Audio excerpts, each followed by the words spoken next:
Quem fez o trabalho? Quem não entregou o trabalho? Vai entregar. Trouxe. Amém. Daniel fez o trabalho? Vamos lá. Melhor já ir se acostumando. Amém? Vamos orar. Pai, nós te agradecemos, Deus, por esse tempo. Te agradecemos pela oportunidade, o privilégio que você nos dá de ser participante contigo na sua obra, Deus. Te agradecemos porque você nos escolheu. Deus, estamos aqui para uma capacitação. Então abra os nossos entendimentos, Pai. Deus, tira de nós toda a preocupação com as coisas dessa vida, com as coisas que deixamos em casa. Nos propusemos, Pai, nessa tarde, a esses sábados, Pai, a estar ligado naquilo que é a sua palavra, aquilo que fala a respeito de nós, principalmente como se comportar de acordo com as coisas que têm acontecido, para que isso possa reverberar, Pai, Deus, na escatologia, naquilo que vai acontecer, que o nosso coração seja disposto a ouvir e aprender, a ouvir e obedecer, Pai. Oramos por isso. Oramos também, Deus, por aqueles que estão para chegar, Deus, que você traga cada um debaixo das suas mãos, que eles cheguem também, Deus, que eles tenham vontade, que eles não sejam, Pai, ludibriados pelos sentimentos, por coisas desse mundo, de querer desistir, mas, Deus, que todos estejam dentro disso, Pai. Nós oramos agradecendo a você, no nome santo de Jesus. Amém e amém. Amém? Vamos lá. Eu quero fazer a recapitulação com vocês das coisas que a gente falou, na outra semana. Nós temos algumas pessoas que não estiveram aqui. Vamos falar pelo menos os tópicos das coisas que a gente deu introdução. Eu sei que eu comecei falando sobre o que a gente vai estudar, com a cronologia dos estudos, ok? Mas quem escreveu coisas da aula passada? Então vamos lá, me ajuda aí. Sobre o que a gente falou? Sim. Isso.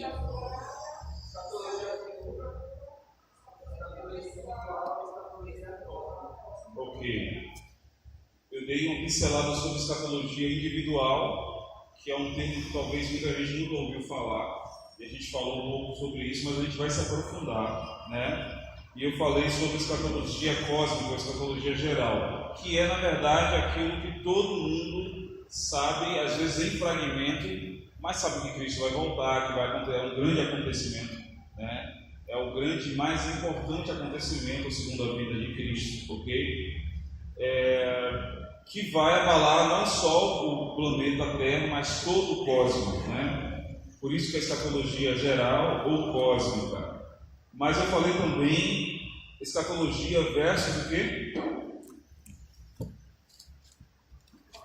Apocalipse. Que muita gente acha que Apocalipse é escatologia, E Apocalipse não é escatologia. Apocalipse é um livro com textos escatológicos.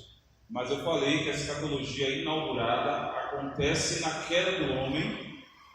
Deus vem e traz na sentença para o homem, mulher e serpente. Ele aponta, ele traz profecias, é o próprio Deus falando, que já se cumpriram, Algumas já se cumpriram. Na verdade, aquela sentença, toda ela se cumpriu, ok? Então ali é uma escatologia inaugurada. Deus revelou o plano. Então eu falei um pouco sobre profecia também, porque a gente não pode falar de escatologia sem falar em profetas e em profecias, Sem falar em mover profético. Tanto que o que aponta ao final dos tempos é que será presente em nossa era o espírito de Elias. E de quem? 2 profetas, ok? Então não tenho como falar de escatologia sem falar em profecia. Então como é que eu tenho que me importar? Primeiro, eu vi esses dias algo, deixa eu ver se eu acho. Isso aqui é a introdução, tá? Deuteronômio 18. Isso aqui é importante, e se você puder grifar em sua Bíblia, Deuteronômio 18, 21 e 22. Isso aqui talvez seja algo mais importante que a igreja precisa ter dentro de si para vigiar a respeito de profecias que são ditas e que são proferidas, não só em nossa era, mas de eras passadas, né? Então vamos lá. Esse capítulo 18 de Deuteronômio, né, a partir do 14, depois se quiser ler, fala sobre o profeta do Senhor. Mas no final vem uma recomendação do Senhor, né, para o povo de Israel, na verdade, para todo o povo, e isso alcança a gente, porque estamos debaixo de coisas proféticas, né? Vamos ler. Mas talvez vocês se perguntem: como saberemos se uma mensagem não vem do Senhor? Se o que o profeta proclamar em nome do Senhor não acontecer nem se cumprir, essa mensagem não vem do Senhor. Aquele profeta falou por persuasão, presunção, não tenha medo dele. Ou seja, não tenha temor em algumas versões. A palavra aqui, presunção, em algumas versões aí é por suas astúcias, por sua própria vontade, né? Impelido pela sua vontade, pelo seu ego. Então, se o que a pessoa proferiu não se cumpriu, essa profecia não é do Senhor. Então, a gente precisa ter isso aqui. Como eu vou saber que a profecia não é do Senhor? Eu preciso provar as profecias. Eu preciso estabelecer em mim a observação daquilo que foi dito com os tempos. É isso que é escatologia. É olhar tudo que foi dito, foi profetizado e observar os tempos. Lembra de Daniel? Ele percebeu que era chegado o tempo da profecia de Jeremias se cumprir. Então ele começa a falar, ele começa a ler a profecia e o comportamento dele de acordo com aquilo é: eu preciso me arrepender. Me arrepender por quê? Não só por mim, mas por todos que vieram antes de mim e aqueles que virão depois. Então esse é a postura que a igreja precisa, essa é a postura que a igreja precisa ter nesse tempo, porque nós estamos no tempo do fim, nós estamos na era do fim, ok? E como é que eu sei que essas coisas vão acontecer? Quando eu olho toda a escatologia inaugurada. O que é a escatologia inaugurada? Toda a escatologia que já aconteceu. Foi dito bem antes e em um tempo aconteceu. Então, realmente existe profecia, existe cumprimento de profecia. Então, lógico, aí depois vem profecias do nosso tempo. Por isso que eu tenho que acreditar. Por isso que dentro de mim não é um acreditar de, beleza, vou dar crédito a isso. É fé, sabe? Porque a palavra por si só já mostra, já traz clareza de que coisas proféticas foram ditas e se cumpriram, ok? A maior delas é o próprio Cristo. E aí a gente falou isso na outra aula, falou sobre profecias que vieram antes de Jesus e que prenunciaram a sua vinda, né? E aí a gente tem várias coisas no Velho Testamento, e a gente tem um dos mais fortes, que é Isaías, dizendo: um filho se nos deu. Imagine, ele está lá no tempo dele, quase 400 anos antes de Cristo, se não, um pouco mais, se não me engano, e ele está falando sobre um filho se nos deu, né? O governo está sobre os seus ombros, o seu nome será maravilhoso, conselheiro, Pai da eternidade, príncipe da paz. Não é assim que está lá? Então Isaías já apontou quem seria. Quando chega em Mateus, no Novo Testamento, isso acontece. Uma outra coisa importante são os magos, como a gente falou aqui na aula passada, que eles foram ensinados por Daniel, né, lá na Babilônia, quando o rei disse que ia matar, que Daniel veio, decifrou o sonho do rei, falou: não mate esses homens. Aí o rei fala: então você vai ser responsável por eles, vai ter que ensinar eles. Então Daniel ensina aqueles homens. Aquele ensinamento, quando a Babilônia se desfaz, né, aqueles magos voltam para as suas terras com os ensinamentos de Daniel e passa aquilo de geração em geração. Quando Cristo nasce, quem vai visitar Cristo são os magos, daqueles mesmo, daquela tribo, para quem Daniel dedicou um tempo. Eles começaram a entender. Então aí a gente tira para a gente um ensinamento muito proveitoso, né? Aqueles magos eram judeus? Sim ou não? Não. Você é judeu? Não. A profecia se cumpriu para eles? Então, o primeiro passo para a gente é isso, é entender que as coisas do fim diz respeito a todos nós, diz respeito aos seus filhos, para aqueles que não têm filhos ainda, né?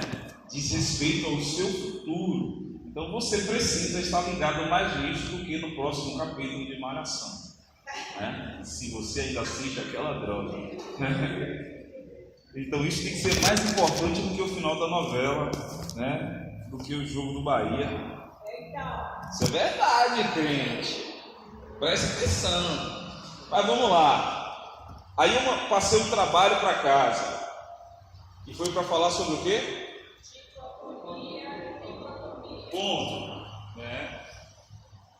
Os resumos de 1 Coríntios 15 e o resumo de Romanos 8 é para ajudar a gente quando a gente entrar na escatologia individual. Vai ajudar pra caramba, ok? Que a gente vai falar de morte, estado intermediário e glorificação. Então, ali já é tipo, já vai abrir a mente, já vai adiantar meu lado, porque eu tive um certo problema com isso, sem falar disso antes, né? Então aqui eu já... Ok. E a gente falou sobre dicotomia, falei não, vocês foram pesquisar sobre dicotomia e é bem prático e notório que dicotomia são duas visões, né? Cortar em duas partes. Cortar o que em duas partes? O homem. Assim também como tricotomia, cortar em... Ok, isso aí é massa. Abre nossa mente. Mas o que vocês podem me dizer? Dicotomia na vida do cristão.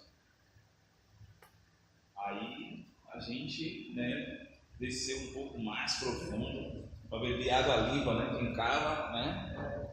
Vamos lá, porque a gente está falando de dicotomia no homem, no corpo do homem, né? No homem, né, na sua estrutura. Mas agora dicotomia na vida do cristão.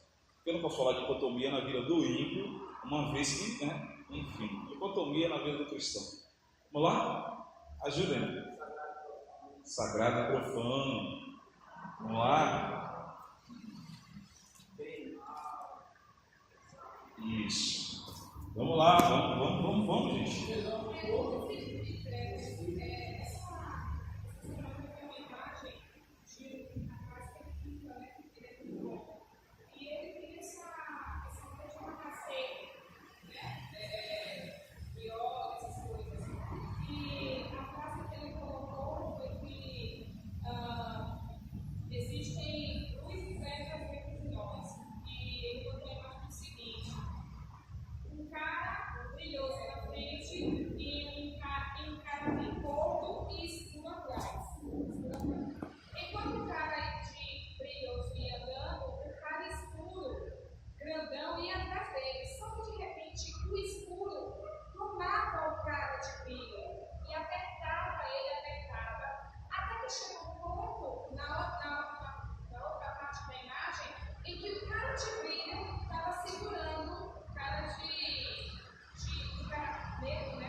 Uma outra coisa interessante dentro disso é quando a gente pensa que Deus e o diabo estão numa guerra por nós. Isso é uma visão dicotômica, né? A visão dicotômica vai sempre tirar a sua responsabilidade, ok?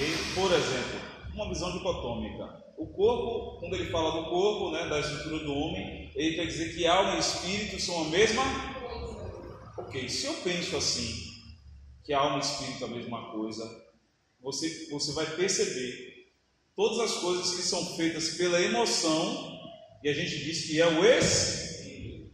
Isso é a visão de Cotton. Como, por exemplo, bem básico, ele me falou que eu seria presidente no primeiro turno. Estou trazendo um exemplo bem, isso aí é dicotomia. Isso aí é a alma falando que é Deus. Ok?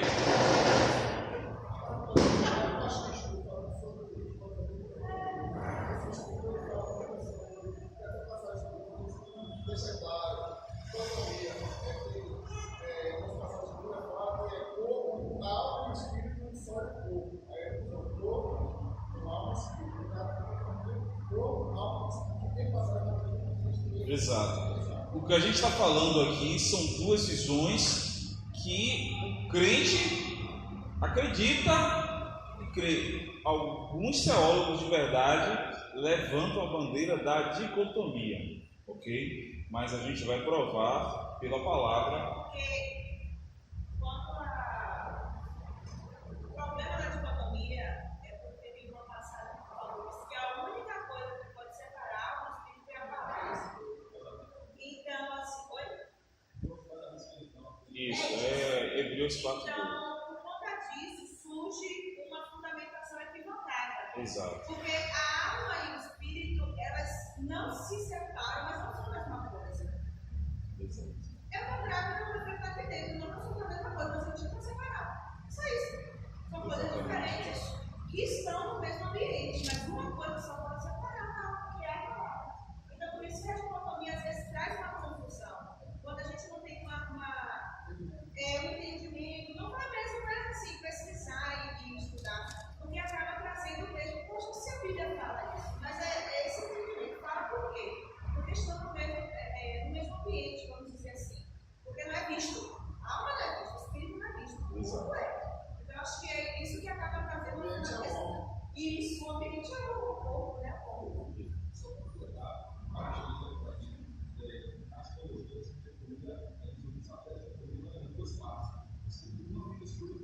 Isso. É como o que Jamile falou aqui, exato. Corrobora com o que ela falou. Eu vi isso também. Isso é ruim, porque isso está fundamentado para o crescimento do bem e do mal. Exato. Porque É sempre isso. Esse contexto, né, daquele bonequinho bom e daquele bonequinho Exato. bom, né? De ficar naquela coisa. E se você reparar, o discurso, o diálogo da queda, é um diálogo que tira a responsabilidade do homem, né?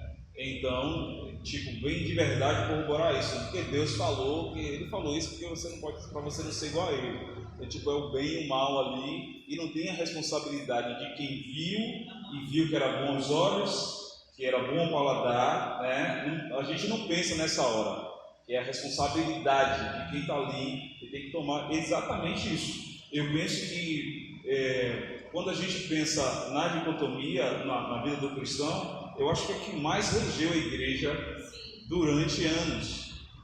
E aí a gente tem que vigiar o tempo todo, uma vez que vem essa informação, que tem que gerar conhecimento para gerar, né, comportamento.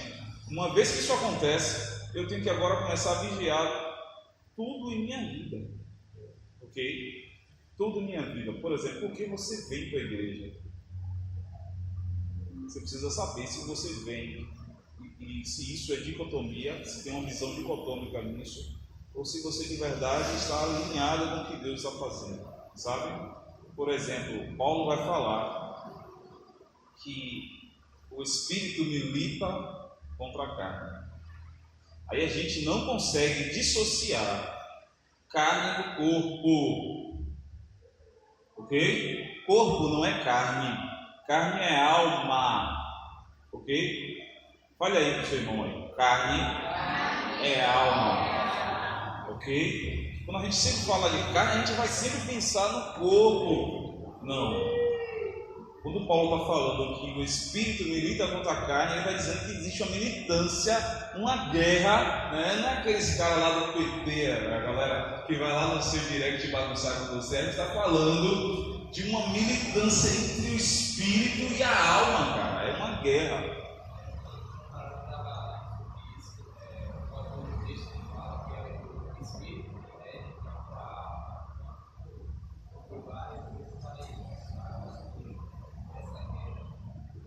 Por exemplo, você está dormindo cansado e você ouve dentro de você ensurdecedoramente: acorde para orar.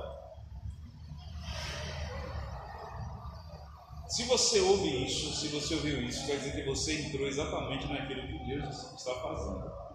Você é um ser tricotômico. Quem está falando com você é o Espírito. O Espírito Santo, ele está ligado ao seu Espírito, por isso está ativo e você consegue ouvir. Agora você não levanta, né? Tipo, o despertador toca, acorda quem quer, né? Então se você fala assim, coisa da minha cabeça, então você está preferindo a dicotomia do que de verdade entrar naquilo que o homem é. Então, pastor, o que é que nós somos? Então, a base da Igreja Salvador das Nações, nós somos tricotômicos, ok? Nós somos, eu vou explicar a vocês como. Abre a Bíblia, Gênesis 1.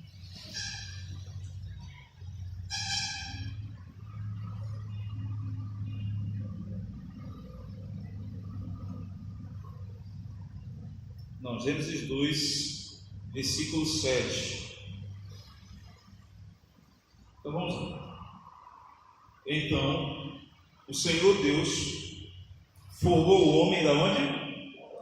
Pó da terra. Ponto. Formou boneco, né? Aqui a gente está falando do corpo. Ele deu forma. Antes disso, ele vai falar, tem um diálogo, ele está dizendo: façamos o homem, né? Nossa imagem e semelhança, e aqui é o relato dessa criação. Então ele vai lá e forma o homem do pó da terra. É importante dizer que esse homem foi formado fora do Éden, ok? No barro da terra, perfeito, ok? E soprou em suas narinas o quê? Isso aqui é o Espírito do homem, não é o Espírito Santo, ok? Soprou em nós o Espírito Santo, né? Não cabe, né, querido? Nesse caso, né? Aqui é o Espírito do homem, e o homem se tornou alma vivente. Corpo mais espírito, alma, ok? Corpo mais o sopro, alma viva. Entende? Então a alma agora passa a ter sentidos, porque senão não seria apenas um boneco, ok? Então com o sopro de Deus eu consigo sentir agora as minhas emoções, né? E o que eu sinto é transmitido para que o corpo faça ou perceba. Entende isso? Então aqui está bem claro. Então grife aí, versículo 7 de Gênesis 2, escreva do lado aí: tricotomia, ok? E aí a gente vai entrar exatamente nisso, em tricotomia. Vou tentar abrir aqui.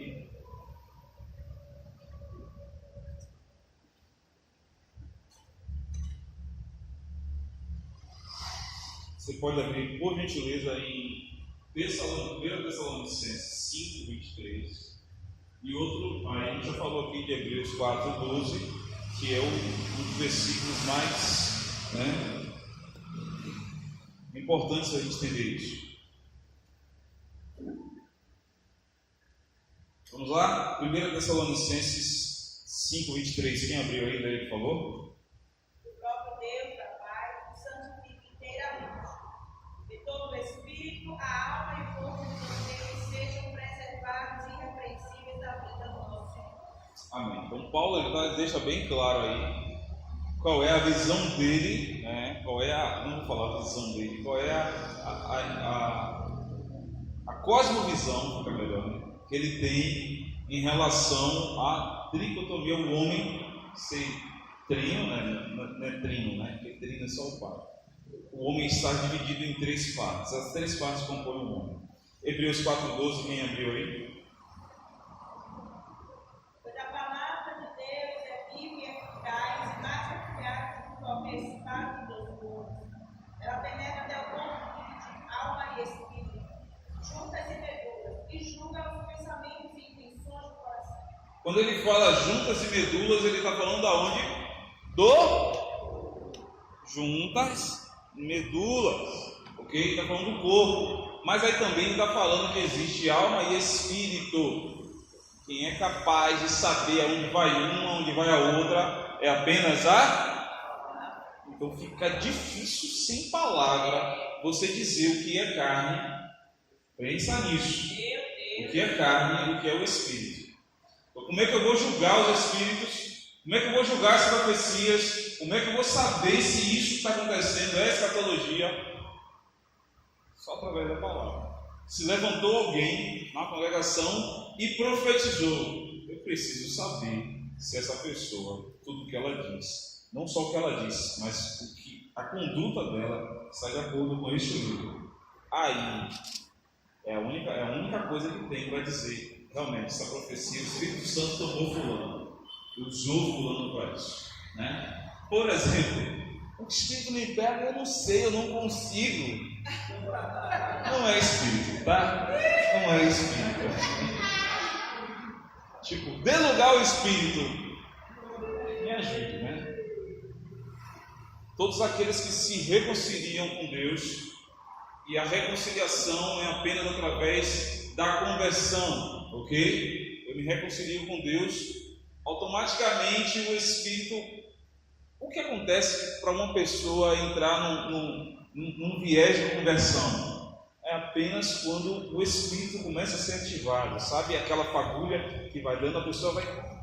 As coisas que vão sendo pregadas, vão sendo faladas, vai fazendo um certo sentido, é o espírito sendo conectado, até que a pessoa não sabe por que está chorando e não sabe por que vai lá na frente, né? Ele vai, entende? É o espírito. Aí o que acontece é o seguinte: é preciso depois que exista esse acompanhamento para que esse espírito comece a ser maturizado, ele possa ser maduro, o espírito do homem, ok? Que é o canal. É como se fosse um fusível. O fusível, ele é um fio fininho, ok? Que fica ali passando a corrente. Se a corrente vir maior, ele tende a partir. É esse o início da conversão. É um fio fino que liga a pessoa à realidade da nova criatura. Das coisas velhas tem que se passar. Então são essas coisas. Não são as persuasões ou se você está em pecado, não faça isso, isso é pecado. Agora mude sua vida. Você precisa usar agora paletó, precisa jogar as roupas, né? Enfim, essas coisas não ligam o homem a Deus. Ok? Então é só a palavra. Só a palavra. As pessoas precisam. O que nós estamos fazendo aqui nessa tarde, o que é a escola de capacitação, né? Essa escola é isso. É para ligar a gente inteiramente a palavra automaticamente ao Espírito. O que mais voga para a gente sobre escatologia é o que Cristo diz, que no final dos tempos vão se levantar o quê? Como você vai saber que é falso profeta? Entende? Por isso que tricotomia é importante para a gente falar de escatologia individual. No final dos tempos você não pode ter medo. Isso aqui é o principal. Quando se fala em escatologia, apocalipse, a gente tende a tipo, uau, né? Então se eu falar assim, gente, amanhã vai acontecer um tsunami aí, e isso é bíblico, você vai temer pela sua vida, né? Primeiro pela sua, depois pelos seus, né? Se fala assim, olha, PT ganhou, diga misericórdia. Perseguição, loucura, não sei o que, prisão. E você vai parar de pegar a palavra para não ser preso. Então muitos falsos profetas vão se levantar no final dos tempos. Como eu vou saber? Eu preciso julgar. Então Deuteronômio 18, 21, 22 é a minha base para entender isso, né? Hebreus 4, 12 vai me dizer que apenas a palavra que vai discernir, ok? Então guarda isso também, vai marcando a Bíblia. Sua Bíblia vai toda riscada logo, querido. Toda vez que você abrir, você vai estar lá escrito alguma coisa riscada. O que eu risquei isso? Você vai se interessar e vai ler de novo, ok? Então entrando em tricotomia, né? O termo tricotomia significa aquilo que é dividido em três, ou que se divide em três tomos. Alguém foi em algum lugar, né, e colocou isso igualzinho, já vi alguns trabalhos, né? Vamos lá. Em relação ao homem, o termo dicotomia refere-se a 3 partes do seu ser: corpo, alma e espírito. E aí a gente vai entrar no corpo. É o estado físico da matéria, é a parte inferior do homem que se constitui de elementos químicos da terra. Porém, o corpo, com todos esses elementos da terra, sem os elementos divinos, são de ínfimo valor. Lembra? Ele fez o homem fora, e se o homem fosse só isso, não teria valor, não teria vida. Ok? É importante falar que o corpo, além dessas coisas químicas que compõem ele é cabeça, tronco. Você aprendeu isso e você ficou gravando isso na hora da prova de ciência. Cabeça, tronco e vida. Não posso errar, né? Então o corpo se divide nisso, né? A gente tem ali no hebraico, a palavra corpo é bazar. No grego, do Novo Testamento, a palavra corpo é soma. Portanto, o corpo é apenas a parte tangível, visível e temporal do homem, ok? É o que faz a gente ter contato com aquilo que é visível, com aquilo que é material, né? É o corpo. E aí nós temos essas sequências de versículos que eu gostaria que você anotasse. Se você quiser, você coloca corpo e aí coloca esses versículos aí. Levítico 4:11, 1 Reis 21:27, Salmo 38, versículo 4, Provérbios 4:22, Salmos 119, 120, Gênesis 2:24. Olha o 1 Coríntios 15 aí de novo, 1 Coríntios 15, do 47 ao 49, 2 Coríntios 4:7. O corpo é a parte que se separa na morte física, ok? E o corpo é a parte que é mortal, né? Porque a alma e o espírito, esses são imortais. O corpo sofre decomposição.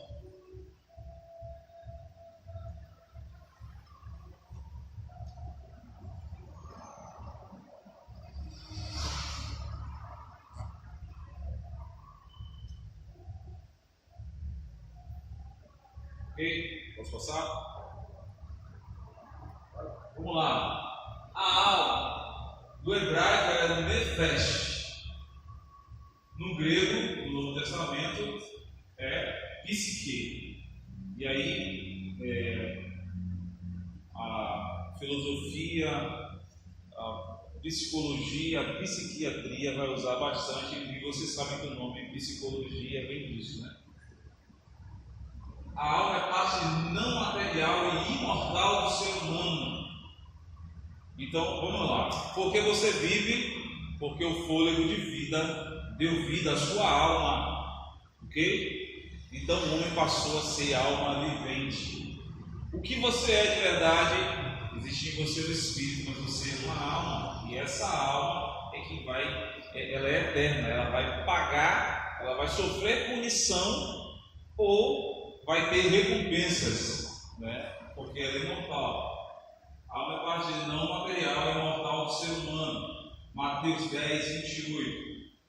O que é a alma? Né? Sede da consciência própria, da razão, dos sentimentos e das emoções. Gênesis 42, 21. Você pode anotar aí alma, Mateus 10, 28, Gênesis 42, 21. Em alguns casos é identificada como sangue, né? Porque é essencial à existência física, a palavra, né? A gente vê muitas das vezes falando sobre o sacrifício, está falando ali derramar o sangue, está falando da alma, derramar a vida, ou seja, tirar, separar o corpo, né, da sua alma. É essencial à existência física, o sangue. Em outros casos, como pessoa, e ainda em outros, como sentimentos. Ok? Vamos ao próximo, para a gente entrar no que de fato a gente precisa. O espírito, do hebraico, é ruach. Eu acho isso top. Né? Você vê que as outras, né? Nefesh, Bassan, Mas quando chega no Espírito, ruach. No grego, pneuma. É a essência da natureza divina. João 4:24. O fôlego de vida onde o ser humano criado como boneco de barro passa a ter vida e comunhão com seu Deus. E formou o Senhor Deus o homem do pó da terra e soprou em suas narinas o fôlego de vida, espírito, ruach. E o homem foi feito alma vivente, alma, nefesh. Gênesis 2:7, como a gente leu nesse instante. Uma boa definição entre o Espírito de Deus, né, e o Espírito do homem está em Romanos 8:16. Vamos lá, abre aí, Romanos 8:16. Alguém lê para mim?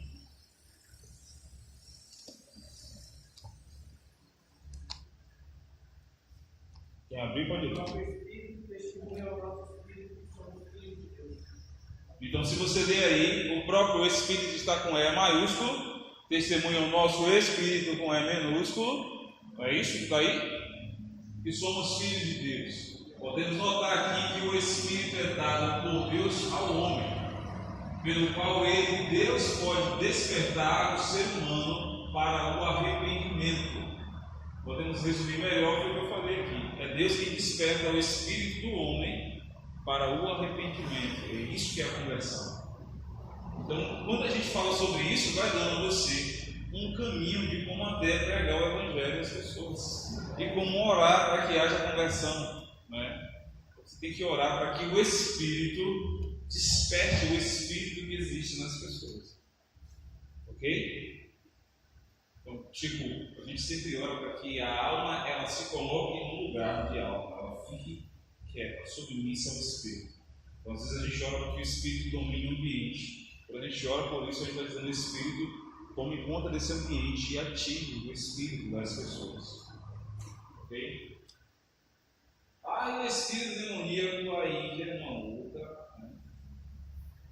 Olha, o Espírito demoníaco ele sempre vai interferir, vai sempre dar vazão à alma. Ok? Ele está interessado na alma do homem. Ele diz: faça assim mesmo. Vai lá. Quando o homem dá vazão total, né, e o espírito do homem está morto dentro dele, está morto. E a alma ela é cheia dessas coisas, dessas sugestões, ela dá vazão a isso. Chega uma hora que essa alma está cheia de todas as sugestões, aí é a endemoniação, endemonização. Né? Aí que a pessoa cai endemoniada, porque ela abriu as portas da sua alma, a alma foi carregada, a alma virou uma esponja, né, e absorveu toda a água podre, e agora chega uma hora que ela vai manifestar. É isso que acontece. Vamos lá. Podemos resumir melhor dizendo que o Espírito é o ponto de contato entre Deus e o homem. É a parte imaterial e imortal do homem que responde ao chamado divino. É o que Paulo chama de homem interior. E você pode anotar aí 1 Coríntios 10, ou 1 Coríntios 2, 10, Efésios 4, 23 e 24. São essas passagens mais claras que vai falar sobre o Espírito de Deus e o Espírito do homem. Ok? Então aqui nós temos entender a nossa luta interior. A parte de cima é o reino, e a parte de baixo são trevas, né? O império das trevas. Então, ler o Espírito da vida, o que eu mandei você ler em Romanos 8, não foi isso? O que é que está escrito em Romanos 8:1? Isso aí você tem que gravar. Então, vamos lá. Portanto, vamos lá todo mundo falar isso? Vamos gravar. Lá. É pequeno o versículo, dá para gravar, mas você não chega o versículo de prova. Além de Jesus chorou. Sabendo. Vamos lá. Então aí nós temos o Espírito, aquele Espírito com E minúsculo, é o Espírito do homem ligado ao Espírito com E maiúsculo, consciência de Deus, Romanos 7:22. E ali o Espírito com E maiúsculo, que é o Espírito de Deus, então não existe essa ligação quando há esse ativamento, é uma consciência de Deus. E essa consciência não é só tipo, existe Deus. é uma consciência ativa. Existe Deus e eu quero me relacionar com Ele. Lembra? Deus é um Deus relacional, Deus factual. Então, é esse relacionamento. No meio ali nós temos a alma, que é o centro da vontade e das emoções. Então, a carne não é o corpo, é a parte da alma que vai reverberar no corpo. São a vontade, as vontades e as emoções. Se as minhas vontades são de acordo com o Espírito de Deus, o meu Espírito mantém uma ligação contínua com Ele. Mas se as minhas vontades e emoções são carnais, a carne, o corpo vai sofrer com isso. Ok? Então, o corpo é a consciência do mundo, é aquilo que a gente tem, que se relaciona com o material, com o visível. Ok? Deu para ficar bem claro isso? Então, com isso, a gente agora parte. Oi?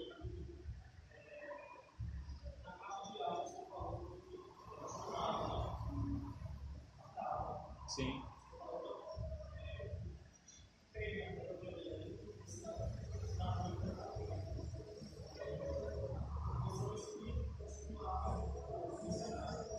Não. Essa é a Constituição. Deus fez o boneco. Porque esse boneco é um espírito sopro. Como esse boneco vai se relacionar tanto com o espiritual e o material, a alma. Entende? É isso aí. Tricotomia é isso. Vamos lá, agora vamos passar para a escatologia individual. Ok? Pode anotar aí.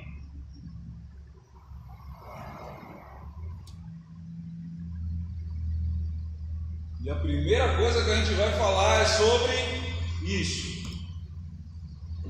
Que lugar é esse aí, gente?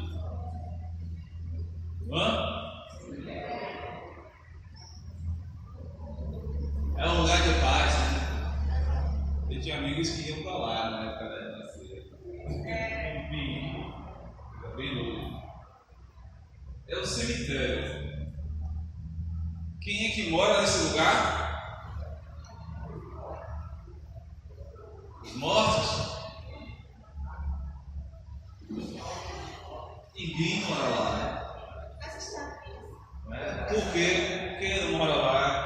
Lugar de morada é lugar de gente que está vivo, né? Morreu e se separou.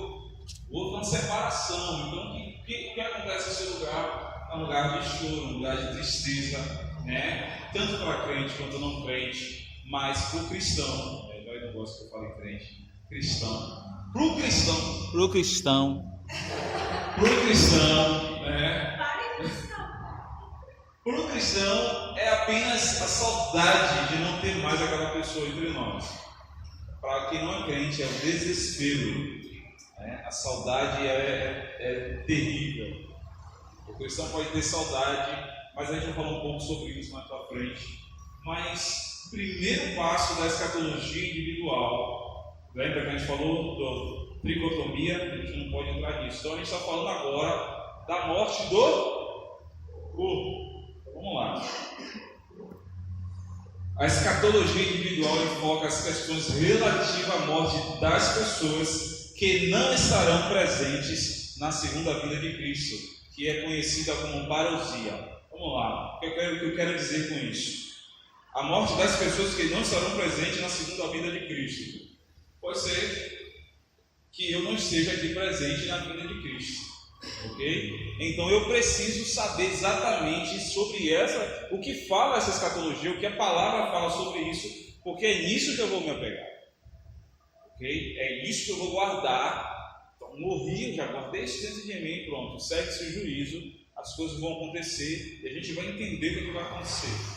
Quem estiver aqui quando Cristo voltar, não vai experimentar a morte. Então vai fazer exercício, querido, e vai, né, procurar saber como viver bastante tempo, né?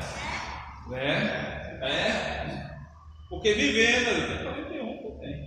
Vamos lá, imagina fazer exercício. 130, 150, chegando aí lindamente. Mas tipo, quem estiver aqui não vai sofrer morte, não, o seu corpo não vai sofrer decomposição, Vocês leram 1 Coríntios 15, aquilo ali é a base para entender isso, esse processo, ok? Então o corpo será transformado automaticamente, ok? Mas, pastor, eu morri, o que acontece comigo? A gente vai ver agora. E parousia é uma palavra grega que era empregada para pessoas que estavam longe e que iam retornar, mas essas pessoas não eram qualquer pessoa, né? Eram pessoas de classes extremas, altas, né? Como um rei que foi banido do seu reino, depois ele volta para conquistar, então é chamado de parousia. Então é uma palavra que a gente coloca, os teólogos colocam para falar sobre a volta de Cristo, a volta de alguém importante, de patente superior, é isso que quer dizer. Vamos lá. É importante ressaltar que a morte como fenômeno biológico existia antes da queda para animais e vegetais. Ponto. Eu quero dizer que a criação sofria morte biológica. Então os animais, chegava o tempo, eles morriam, procriavam, né? Morriam. O homem não, ok? O homem foi criado para ser eterno, ok? Lembra? Foi criado um pouco abaixo dos homens, dos anjos, e ele era um ser de intercessão. Ele tinha um corpo, não esse corpo que temos hoje, ok? Então tudo que nós sofremos, até a gravidade do planeta que nos puxa para baixo, isso aí é decorrência da queda. O homem não estava sujeito às coisas da criação do planeta. O homem estava superior, comandando, ok? Então é importante falar sobre isso. Beleza. Como é que os homens se alimentavam? Do que o homem se alimentava? O final do capítulo 1 de Gênesis vai falar sobre isso. O homem não comia carne animal, ok? O homem comia das coisas da terra. Então, né? Salada. Margem. Fervor. Como é que aquele que couve? É couve não, né? Brócolis. Isso. Era isso que ele comia, querido. E os animais comiam o que? Os animais? Não. Se você for lá ler, você vai ver que os animais também comiam coisas da terra. A queda do homem fez o tigre querer comer o homem. Fez o tigre olhar para o pobre do veado e comida, né? Vamos nos alimentar. A queda do homem não só afetou o planeta, já falei sobre isso, já afetou todo o cosmos.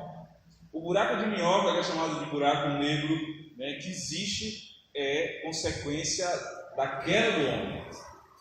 As galáxias que estão se degradando, terminando e nascendo outras, isso aí é a queda do homem. Então o homem hoje está olhando lá, querendo entender, né? É só olhar e pensar assim, aquilo foi a nossa cagada. Foi a cagada. Porque a gente pensa assim, foi Adão. A palavra fala que ele olhou para a terra, procurou um justo, não achou um. O que quer dizer isso? Que se você estivesse lá no lugar de Adão, conhecendo toda a história de Adão, você comeria da fruta. É isso que ele quer dizer. Entende? E o nome Adão quer dizer humanidade. O início da humanidade. Então, quando a sentença vem sobre Adão, lembra que o nome diz muita coisa, quem nomeia dá destino, lembra disso? Adão, humanidade. Então, quando a sentença vem para Adão, vem para quem? Então, abra a sua mente quando, né, for pensar sobre isso. Descarado, Adão. Por isso que eu estou vivendo assim. Que nem a culpa da lagartixa, como eu vi esses dias aí. A culpa da lagartixa, não comeu a muriçoca me picou, fiquei com dengue, fui para o hospital, a culpa é da lagartixa. Então a gente está meio assim. Romanos 5,12, a morte é a sentença para o pecado, ok? O homem ele não criou nada, a única coisa que ele criou foi a morte para ele. Quando ele pensou assim, vou criar alguma coisa, criou a morte para ele. Ok? O poder de criação do homem é esse, morte. Ok? Então é bom a gente pensar um pouco sobre isso. Aí isso está em Romanos 5,12. A morte de Jesus Cristo é o sacrifício pelo pecado e vitória sobre a morte. A gente leu e vocês fizeram um trabalho sobre isso, 1 Coríntios 15, do 3 ao 22. E lá no final vai dizer que o último inimigo a ser vencido é... Mas Cristo triunfou. Tipo, ele foi, sofreu a morte de cruz, desceu, foi lá dar testemunho, a gente vai falar sobre isso. A quem ele foi falar? Que testemunho foi esse? Que lugar foi esse que ele desceu? Com quem que ele conversou? Ele levou cativo o quê? Foi que ele levou cativo o cativeiro? Quem são esses que ele levou? A gente vai falar sobre isso. Mas fala que a morte não conseguiu detê-lo. Por isso que Paulo vai dizer que ele é a primícia. Quando ele fala assim, ele vai vir a ressurreição dos mortos. Primeiro Cristo, porque ele já está ressurreto, então ele vai dar testemunho. Vai aparecer, e isso aí é Apocalipse 19, a gente vai falar também. Apocalipse 19, Cristo aparece. E acontece o que depois de Apocalipse 19? 1 Coríntios 15, 1 Tessalonicenses 4. E o que vai estar acontecendo na terra? Zacarias 14. Então estou dando para vocês aqui capítulos que mostram exatamente o tempo do fim. Ele rompe os céus, acontece 1 Coríntios 15. E 1 Tessalonicenses 4. Acontece isso. E na terra vai estar acontecendo o quê? Zacarias 14. Na verdade, Zacarias 14 vai estar acontecendo, a gente vai estar chamando. Maranata, pelo amor de Deus! A gente vai estar mais ou menos assim, né? Maranata! Né? Vamos lá, parece louco isso, mas são profecias e são escatologia. E é escatologia. Vamos lá, precisamos desligar a morte do conceito de extinção. A morte não é a não existência, mas um modo diferente de existência. Ok? Vamos trocar isso em miúdo. A morte não é a não existência. Tipo, morreu, acabou. Existe a teologia do monismo, né? Vocês falaram de dicotomia, tricotomia, mas antes de tudo vem o monismo, que diz que acabou aqui, acabou. Que o homem é só alma e corpo. Morreu tudo, acabou, é o monismo, né? É uma outra teologia que já foi, né? Ainda tem gente que acredita nisso, né? Morreu aqui, acabou, nada, né? É isso aí. Mas vamos lá. A consciência do pecado dá início, a consequência do pecado dá início a 3 tipos de... Uau, tem 3 tipos? Tem. Vamos lá. A primeira morte é a morte espiritual. O que é a morte espiritual? É a morte como desconexão do Criador. Então, eu preciso dizer para você que toda criança que nasce, ela nasce com essa morte. Ok? É um anjinho. É um anjinho. Oh, Deus, parece um anjo. Até gerar nela a consciência, ela precisa ser ativada. Lembra que eu falei? Que o Espírito vai conectar o nosso espírito de que Deus é Deus. É isso. Segunda morte. A morte física é a morte como desconexão do corpo e da alma. Ok? Morreu, cada um vai para o seu lugar. O corpo vai sofrer decomposição. Porque alguns que não querem que o seu corpo seja comido de vermes, como se ele fosse sentir isso, falar: ô meu querido, eu não quero que o verme me coma, fulano. Ô, por favor, vou deixar uma grana para você me cremar, né? Aí vem a pergunta, né, icônica, toda vez que falo sobre isso. E o cara que foi cremado, aí subiram de helicóptero, jogaram as cinzas dele no ar. Quando Jesus vier, como é que esse cara vai voltar à vida se não existe mais? Foi lançado no mar, os peixes estavam com fome e mandaram lançar no mar. Ou colocaram numa cumbuca na sala lá para lembrar de fome e tal. Era grande, agora está pequenininho dentro de uma cumbuca, né? Ou lançado no jardim, enfim. A gente vai falar um pouco sobre isso depois. Vamos lá, próxima morte, que é a morte. E essa morte eterna é a morte como desconexão definitiva do Criador. Então, morte, conceito de morte, podemos afirmar então que o pecado gerou a morte e a morte gerou desconexão. Morte é desconexão, ok? Morte é desconexão. Eu amo fulano, eu vou me casar com fulana e tal. Aí daqui a pouco acabou o sentimento, acabou o amor. Então, morreu o amor. Aí o que acontece? Desconexão. Vamos se desconectar, né? Então a morte é isso, morte é desconexão. Vamos lá. A vida de Jesus Cristo, sua morte e ressurreição cumpriram o plano do Pai. Lembra que eu falei? O Pai planejou, o Filho cumpriu o plano e o Espírito transmite esse plano. Por isso que a gente crê em toda a obra, né? Então ele cumpriu o plano de vencer a desconexão, de vencer a morte do homem com Deus, vencendo assim a morte espiritual, trazer a esperança da ressurreição, vencendo assim a desconexão, vencendo a desconexão entre o corpo e a alma, que é a morte física. Eu quero dizer que a obra de Cristo, né, no final de tudo, 1 Coríntios 15, vai fazer isso, essa desconexão da morte física, do corpo que foi decomposto, esse corpo vai voltar à vida e vai ser glorificado, transformado. Vamos lá, nos levar de volta para casa, de volta para o Pai, vencendo assim a morte eterna. Então vamos explicar em miúdos. Meu corpo foi cremado e jogado no mar, ou jogado no mar, não é? O peixe espada foi lá e comeu os resquícios do que era eu, né? E aí agora alguém pescou o peixe, cozinhou e comeu o peixe, né? A palavra fala que os cientistas dizem, né? A ciência já prova que a coisa que não some é o DNA, ok? Então, como é que eles vão lá e cavam uma terra e acham um pedaço de um osso e vai lá e diz quanto tempo tem aquele osso, de que ano era esse osso? Eles fazem a projeção e diz o tamanho daquela pessoa, né? O tempo que viveu através do DNA.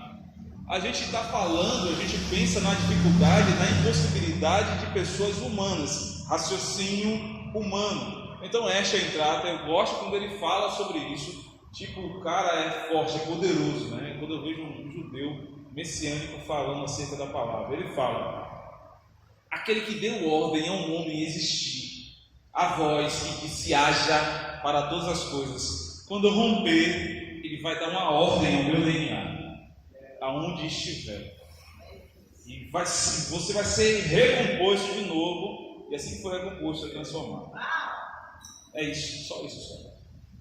Eu acho difícil acreditar nisso. Então você deveria se converter, porque o Deus que nós falamos, nós estamos falando de alguém que não é homem, né? Então, às vezes as pessoas gostam de mistérios e milagres que são visíveis e que são explicados, né?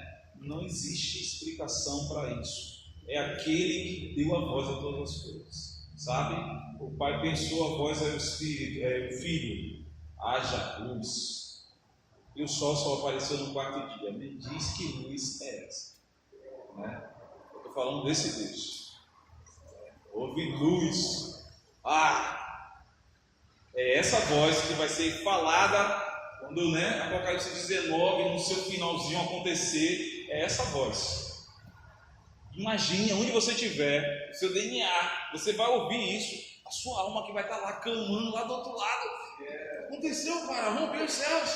Não quero ficar aqui não, Deus, é legal, mas eu quero descer. É mais ou menos isso. Aí ele vai dar uma ordem, você aparece, né? Quem estiver aqui, né? Seus familiares, sei lá, filhos. E meu pai, meu filho, vamos, né? Contudo, a consequência temporal do pecado dos primeiros pais persiste mesmo naqueles que foram regenerados por Cristo, quer dizer que ainda, lembra Paulo falando, maldito homem que sou, quem me livrará do corpo dessa morte? está falando que esse corpo ainda sofre com o pecado original. Quando a gente fala dos primeiros pais, a gente está falando de quem veio antes. Ele está falando que esse pecado ainda persiste. Que pecado que persiste? Você se converteu, você se transformou como Adão era no início, antes da queda? Não, não é?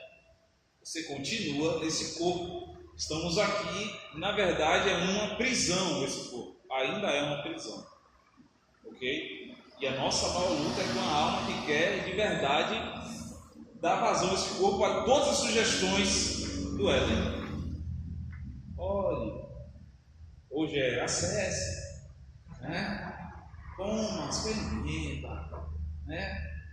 Enfim, é exatamente isso. Então, o nosso corpo ainda está nisso, persiste nisso, mesmo depois da conversão, de ser regenerados por Cristo. De maneira que tanto cristãos como não cristãos passam pela morte, muito embora ela seja vista de maneira diferente por cristãos e não cristãos. Então, vem uma pergunta. Qual é o propósito da morte na vida do cristão? Você sabe por que você vai morrer, né? Fica bem claro porque a gente vai morrer. A gente vai morrer porque esse corpo não é um corpo regenerado, né? O corpo não é um corpo regenerado, ele sofre decomposição. Passa-se os anos, os cabelos brancos vêm, as dores, as artroses, e você está ali lutando, né? E vamos lá, eu luto para que ele venha logo antes do fim. Mas é algo que está sujeito a todos. A maior busca do homem hoje é ter vida prolongada. Então, a Renil, né, que faz coisas para as mulheres, ela é uma indústria, né, para os homens também agora, né, que não querem ter rugas. Então, eles colocam nomes, Rubinho está te olhando, só para você saber.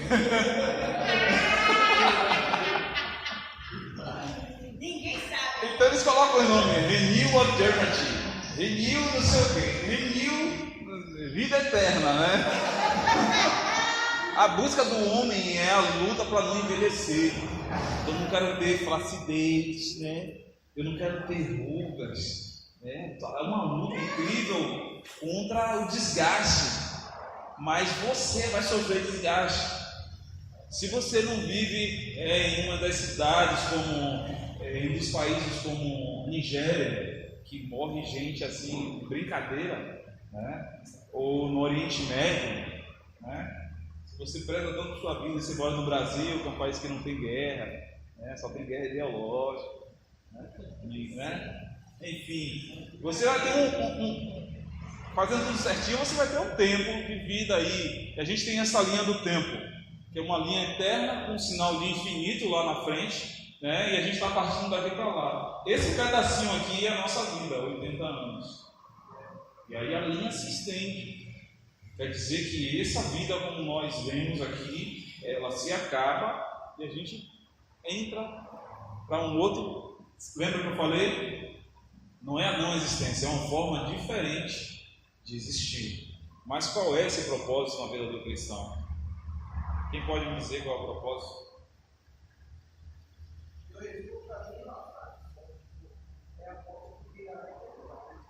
Exato, bonito isso. Pode escrever isso lá no seu Face, fica legal.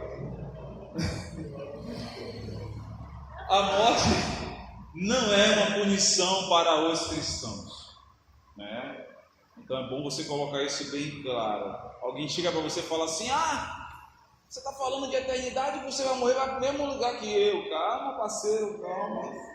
Nesse caso, não, segura a emoção aí, que eu vou te explicar. Então é bom você saber sobre isso, né?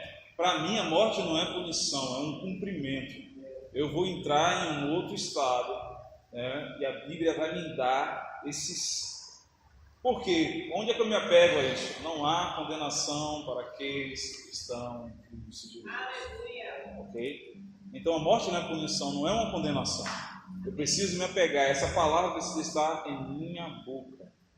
Agora, Paulo começa assim, ele começa falando sobre corpo mortal, sobre dissensões, sobre tudo. Ele fala, portanto, agora, já não há condenação para aqueles que estão em Cristo Jesus.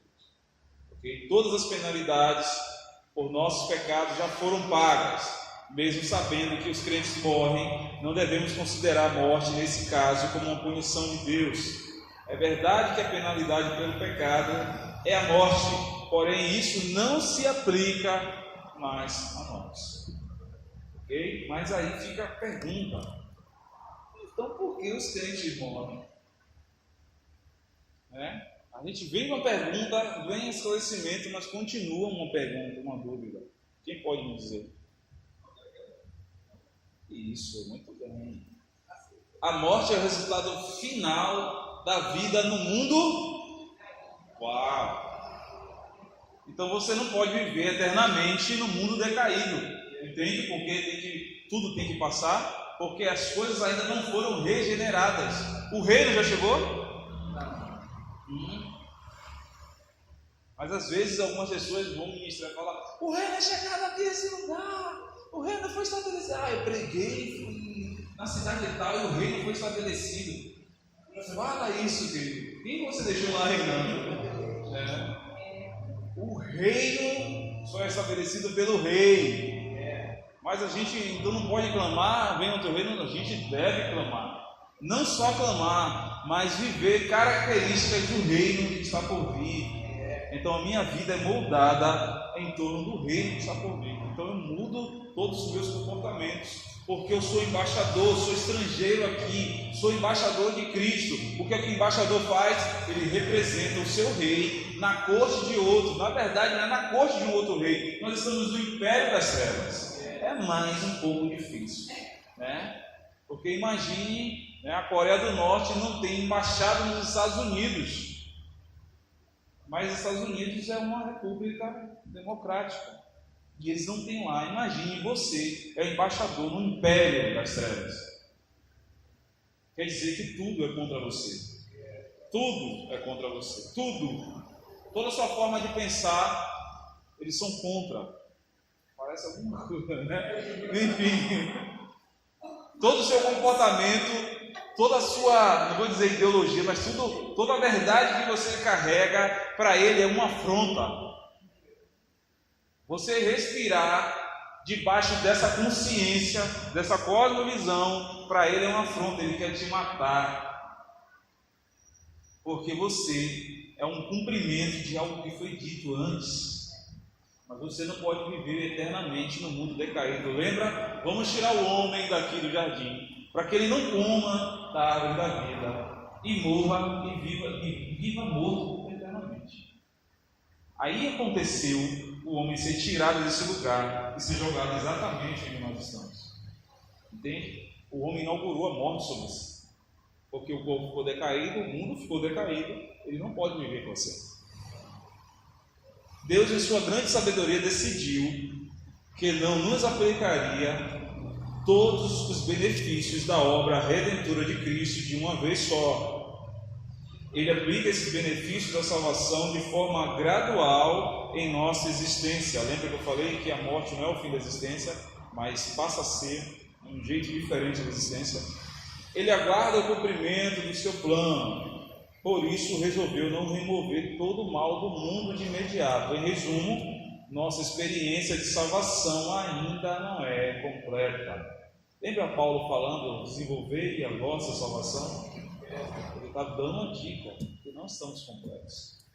O último aspecto do mundo decaído a ser removido será a morte, como vocês escreveram, no resumo lá.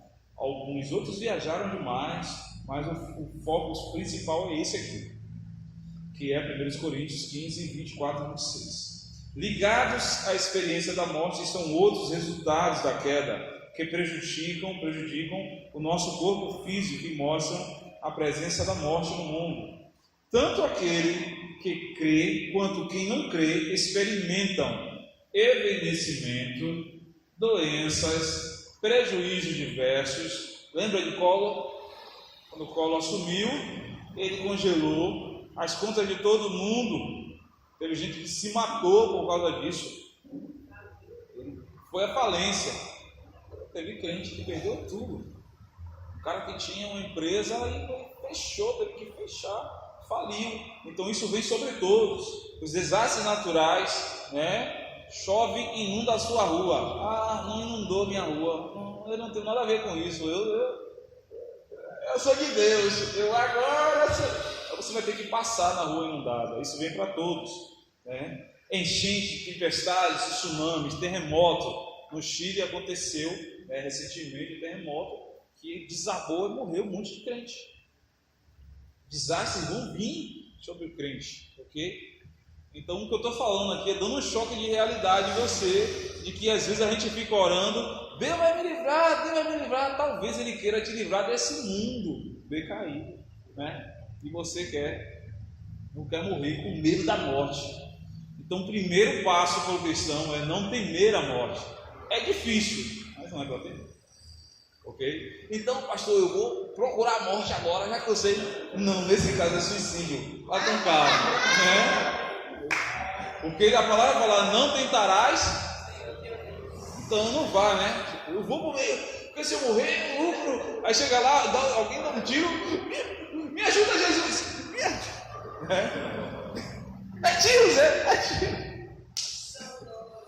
Vamos lá. Deus usa a experiência da morte para completar nossa santificação. O entendimento de que a morte não é de modo algum a punição pelo pecado, mas simplesmente algo que Deus nos faz passar a fim de tornar-nos mais parecidos com Cristo, deve servir de grande encorajamento para nós. Tipo, você sabe que você tem um prazo de vida. Você vai gastar a sua vida buscando santificação, sem a qual ninguém... Então a sua vida vai ser em busca disso. Entende? Então esse prazo de vida é para a gente colocar os ESCs 3 em prática, né? Conhecer e prosseguir em conhecer. É isso que para a gente tem que ser esse tempo, né? Essa morte. Enquanto a morte não vem, eu estou ligado com Ele. O Espírito está sendo presidente sobre mim. Então o Espírito Santo comunica aquilo que está no coração do Pai ao meu espírito.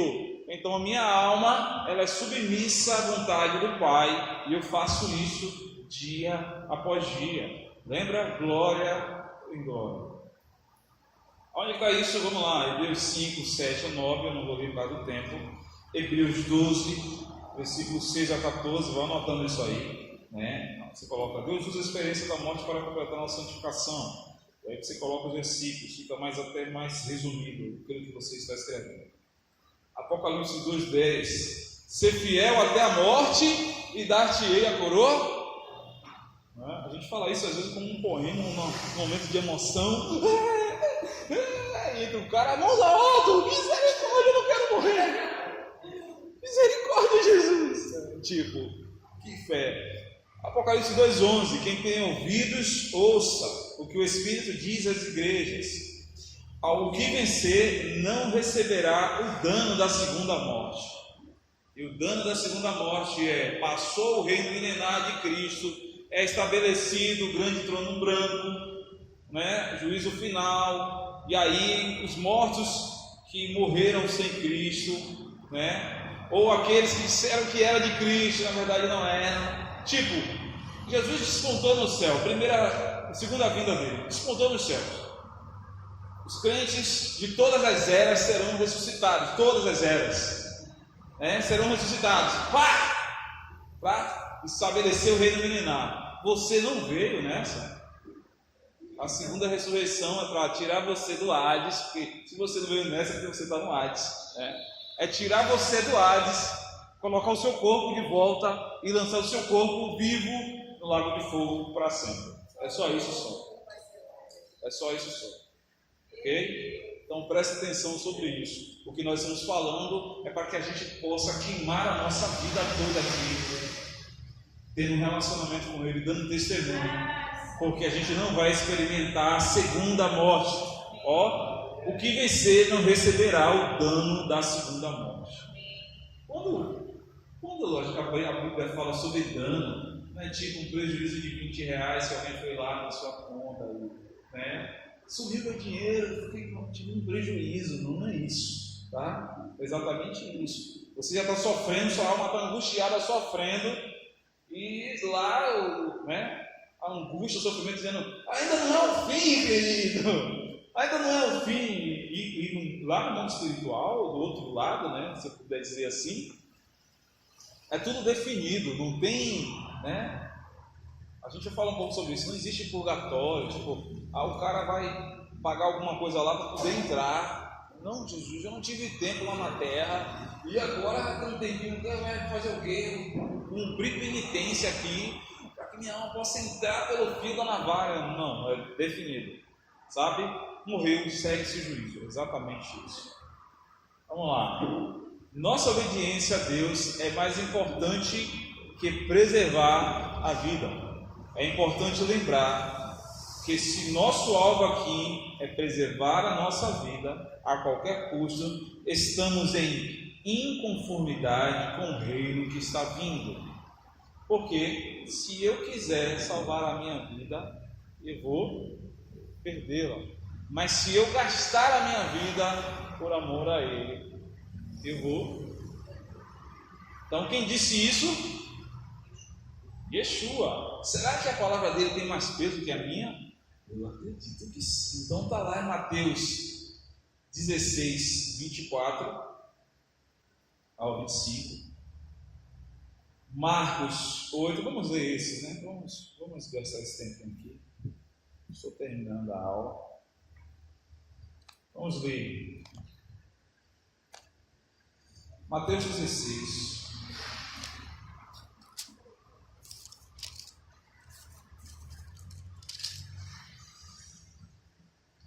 Vinte e 24 e 25.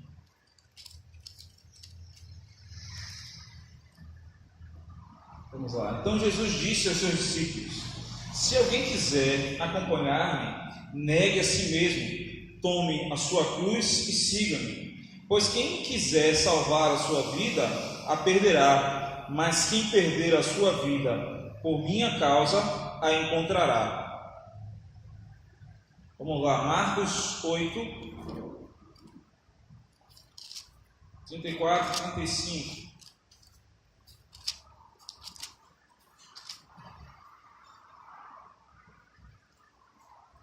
Então ele chamou a multidão e os seus discípulos e disse: se alguém quiser acompanhar-me, negue a si mesmo, tome a sua cruz, siga-me. Pois quem quiser salvar a sua vida, a perderá, mas quem perder a sua vida por minha causa e pelo Evangelho, a salvará. Então Marcos colocou aqui um dado novo, Não é só você dizer: eu sou de Deus, eu agora sou de Deus. Eu agora sou de Deus, Cristo em minha casa, que beleza, amém. Viver a sua vida e tal. Não, eu vou viver na minha vida, cada um vive a sua vida do jeito que quer. Deixa eu viver a minha vida, eu sou de Deus. Mas Marcos colocou um elemento novo aqui, perder a sua causa pelo Evangelho, a salvará, ok? Vamos lá, Lucas 17.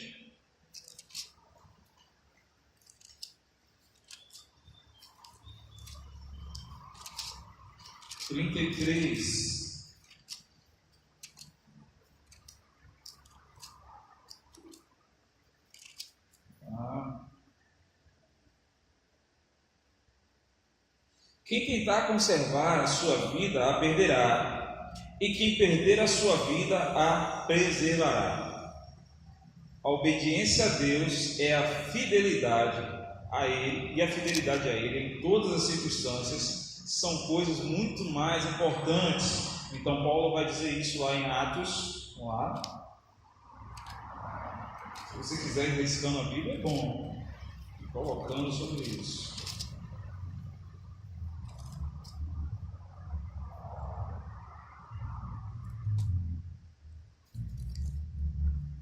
Atos 21, 13. Então Paulo respondeu: por que vocês estão chorando e partindo o meu coração?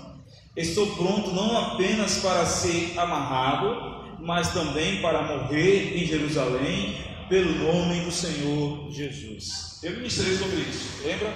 Eu ministrei Ágabo, o profeta que sempre ia lá e trazia as profecias mais pesadas ele pegou, numa reunião, você pode ler isso aqui depois, está todo mundo lá reunido no culto, o ovelho está caindo, né? A galera está cantando, deixa queimar, deixa queimar, deixa queimar, deixa... Ágabo pega a roupa que está ali próximo a ele pega e amarra essa roupa toda e fala, o Espírito acabou de me revelar, é isso que vai acontecer com o dono dessa roupa quando chegar em Jerusalém. A roupa era de Paulo. Sabe o que os cristãos falaram? Sim, o cinto, isso. Aí, sabe o que foi que o povo falou? Paulo, não vá pelo amor de Deus. Não vá, Paulo, pelo amor de Deus. A resposta dele é essa, né? Então Paulo respondeu, por que vocês estão chorando e partindo o meu coração? Estou pronto não apenas para ser amarrado, mas também para morrer em Jerusalém, pelo nome do Senhor Jesus. Então alguém que sabia exatamente, né, o que aconteceria se ele morresse, sem medo. O que eu estou falando para vocês é isso, não tenha medo da morte. Atos 20, 24.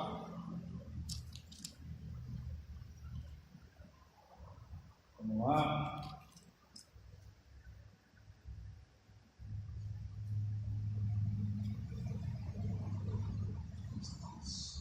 Todavia, não me importo nem considero a minha vida de valor algum para mim mesmo, se tão somente puder terminar a corrida e completar o ministério que o Senhor Jesus me confiou, de testemunhar do Evangelho da graça de Deus. O que ele está falando aqui é exatamente aquilo que Lucas falou.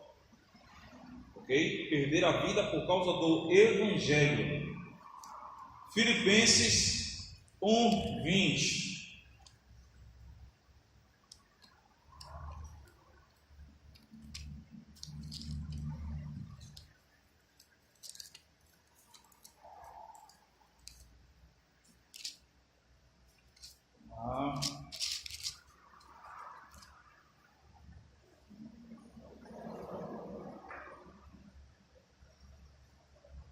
Não só o 20, mas vamos lá. Aguardo ansiosamente, espero que em nada serei envergonhado, ao contrário, com toda a determinação de sempre, também agora Cristo será engrandecido em meu corpo, quer pela vida, quer pela morte. 21. Porque para mim o viver é Cristo e o morrer é lucro. Caso eu continue vivendo no corpo, terei fruto do meu trabalho, e já não sei o que escolher. Estou aprisionado, estou pressionado dos dois lados, desejo partir e estar com Cristo, o que é muito melhor. Eu acho que isso aqui eu colocaria em minha lápide, quer dizer, eu pediria para alguém colocar em minha lápide, né? Desejo partir e estar com Cristo, o que é muito melhor. João, lá em Apocalipse, para a gente encerrar, Apocalipse 12, versículo 10.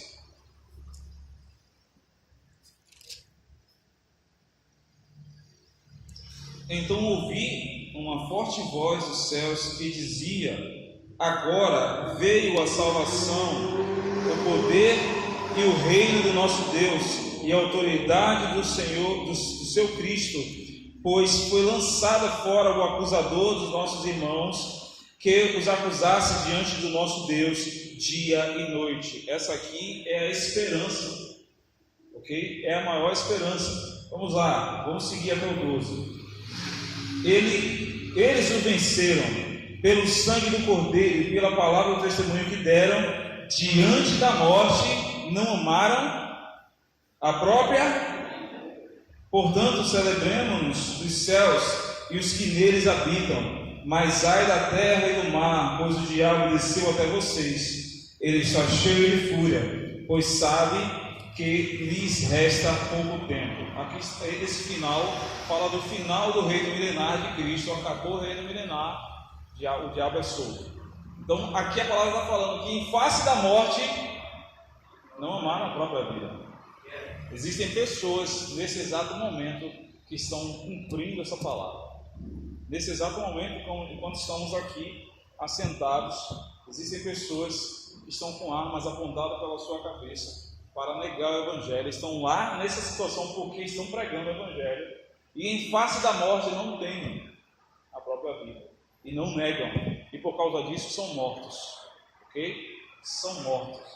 O Apocalipse vai falar que no versículo 19, para ele acontecer, o capítulo 19, existem almas que estão debaixo do trono e elas estão clamando dia e noite, elas estão gritando, bradando. Não é tipo a gente pensa alma, a gente pensa um aglomerado, que nem, né, a passeada do PT, não é isso. É muita, mas muita. Enquanto eu estou falando aqui, está pipocando alma no céu.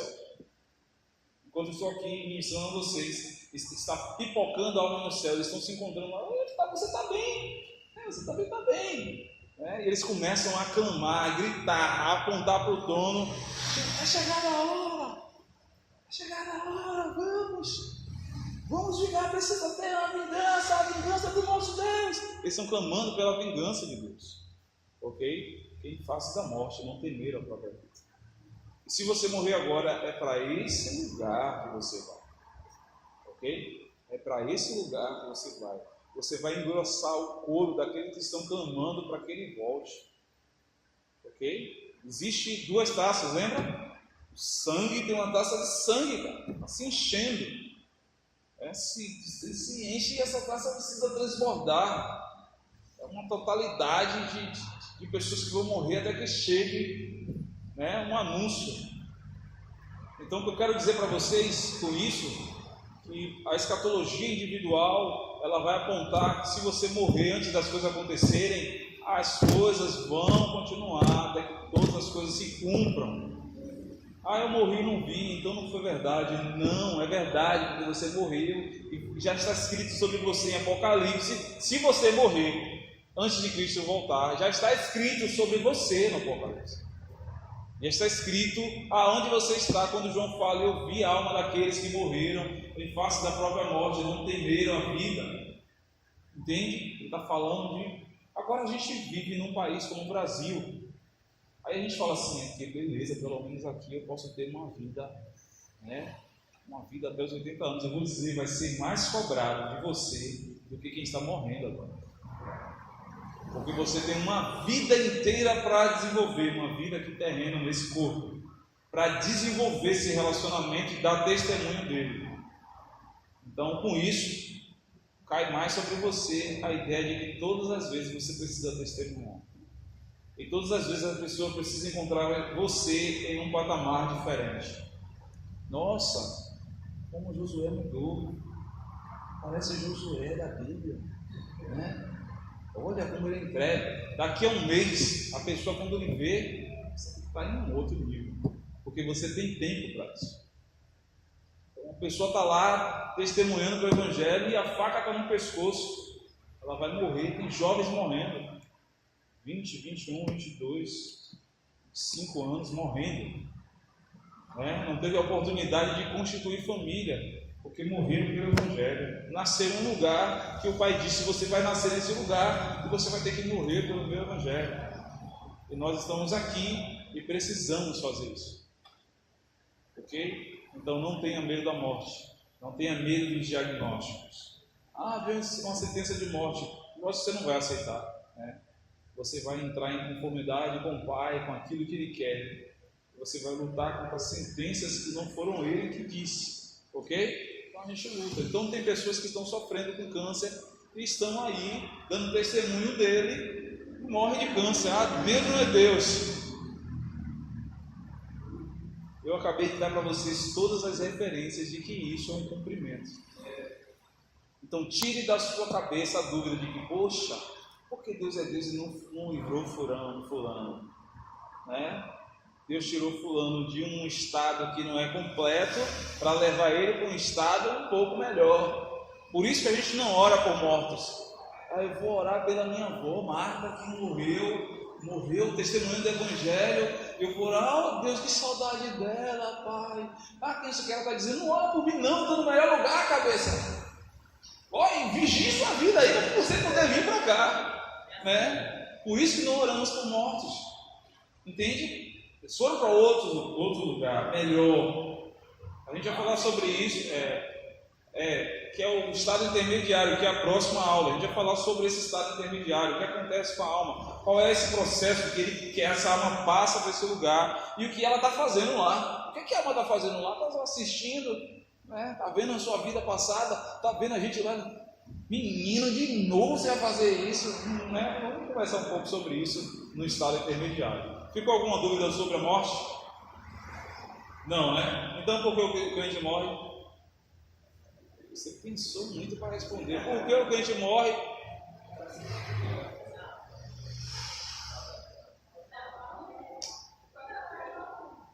Meu Deus, gente, é sério isso? O ponto principal da morte do cristão é assim. Está falando desse tudo agora. Você anotou, né? Isso. É porque às vezes, né, a informação ainda está aí chacoalhando aí dentro, né? Ela vai assentar, a informação vai assentar, e aí você vai. Ele respondeu, fale alto aí. Isso é um cumprimento. A morte acontece na vida do crente porque ele está no mundo decaído, ele não pode viver para sempre, ok?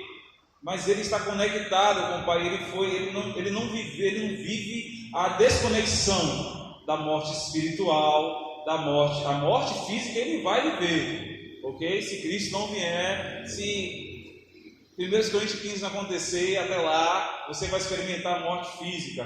Mas o principal, você não experimenta a morte eterna, ok? Crente e não crente experimentam uma morte física. Depois daí, segue-se. Quem não deu testemunho dele, quem não se converteu, né? Vou falar aceitar, que ninguém aceita, né?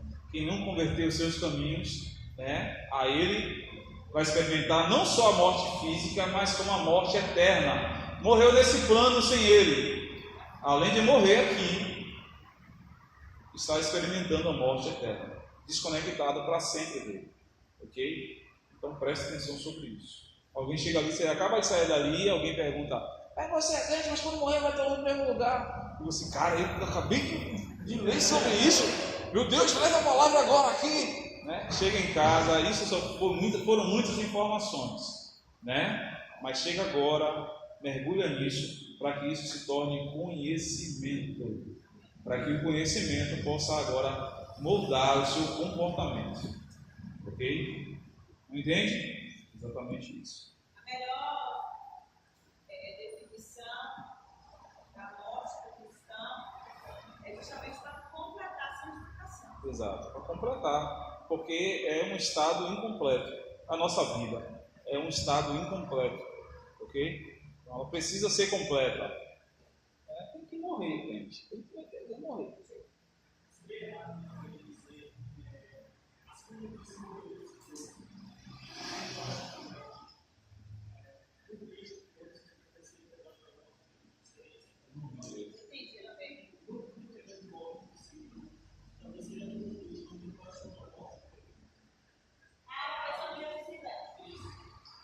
O último inimigo a ser vencido é a morte.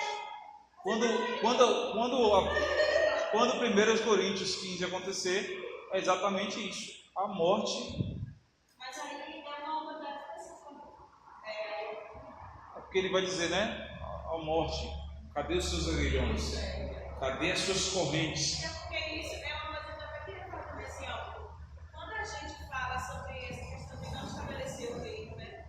O reino de Deus só vai ser estabelecido por uma vez de Yeshua. Mas nós podemos estabelecer um governo que é justamente a embaixada. Tipo, é uma embaixada de um outro país aqui, é um governo de um outro país aqui. Por isso que a gente ora. Território. Ok? A igreja é um território, uma embaixada é um território. Você vai aqui na embaixada dos Estados Unidos, aquele pedaço de terra é americano. Aquele pedaço é americano. Se você chegar ali, tanto que o que rege ali dentro é a língua americana, a cultura, a lei americana. É a lei americana. Então, tipo, pena de morte na embaixada lá tem. Se você for lá e matar alguém, não, eu vou sair correndo, mano. Você está preso ali, já foi.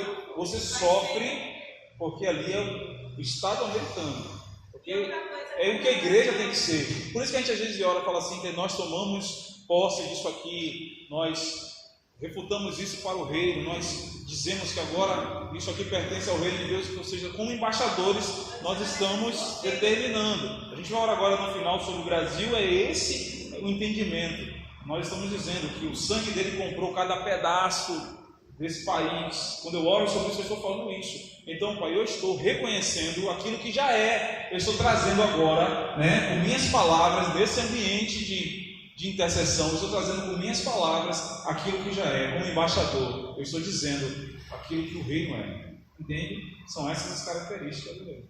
Você estava falando sobre a questão porque uma pessoa morre, mas acreditou na cura, acreditou, né?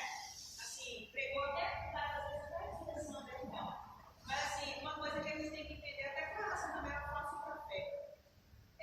Existem dois padrões assim que eu acho que a gente tem que olhar com maturidade. Existe o falso e existe o imaturo, em relação à profecia, né? Ao falso profeta.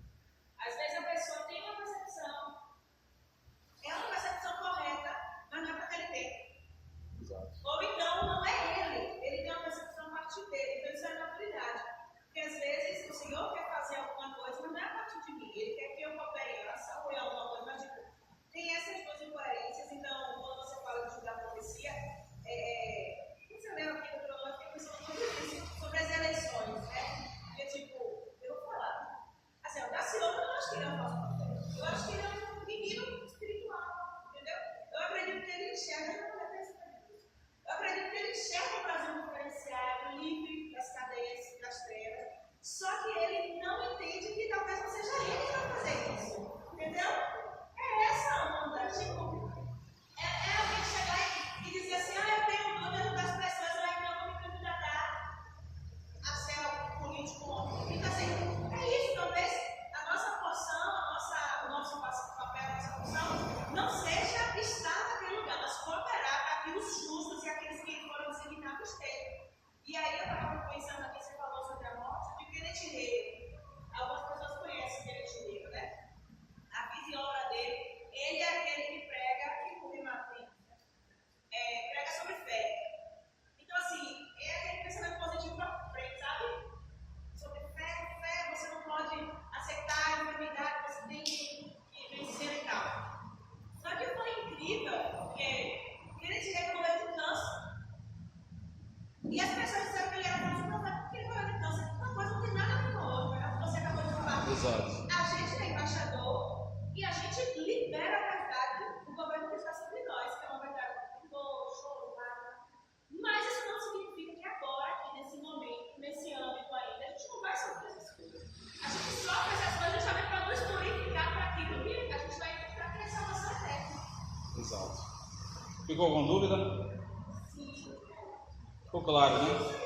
Ficou claro? Então, embaixadores, levantem aí. Vamos agora orar pela nossa nação. Vamos orar. Quem fez o trabalho? Quem não entregou o trabalho? Vai entregar. Trouxe. Amém. Daniel fez o trabalho? Vamos lá. Melhor já ir se acostumando.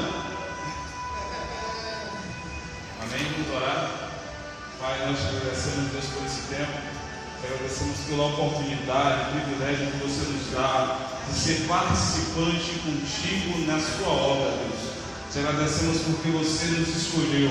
Deus, estamos aqui para uma capacitação. Então abra os nossos entendimentos, Pai. Deus, tira de nós toda a preocupação com as coisas dessa vida, com as coisas que deixamos em casa. Nos propusemos, Pai, nessa tarde, a esses sábados, Pai, a estar ligado naquilo que é a Sua palavra, aquilo que fala a respeito de nós, principalmente como se comportar de acordo com as coisas que têm acontecido, para que isso possa reverberar, Pai, Deus, na escatologia, naquilo que vai acontecer. Que o nosso coração seja disposto a ouvir e aprender, a ouvir e obedecer, Pai. Oramos por isso. Oramos também, Deus, por aqueles que estão para chegar, Deus, que você traga cada um debaixo das suas mãos, que eles cheguem também, Deus, que eles tenham vontade, que eles não sejam, Pai, ludibriados pelos sentimentos, por coisas desse mundo, de querer desistir, mas Deus, que todos estejam dentro disso, Pai. Nós oramos agradecendo a você, no nome santo de Jesus. Amém e amém. Amém? Vamos lá. Eu quero fazer a recapitulação com vocês das coisas que a gente falou, né, na outra semana. Nós temos algumas pessoas que não estiveram aqui. Vamos falar pelo menos os tópicos das coisas que a gente deu introdução. Eu sei que eu comecei falando sobre o que a gente vai estudar, com a cronologia dos estudos, ok? Mas, quem escreveu coisas da aula passada? Então vamos lá, me ajuda aí. Sobre o que a gente falou?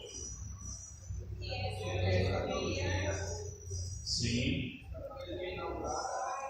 Isso.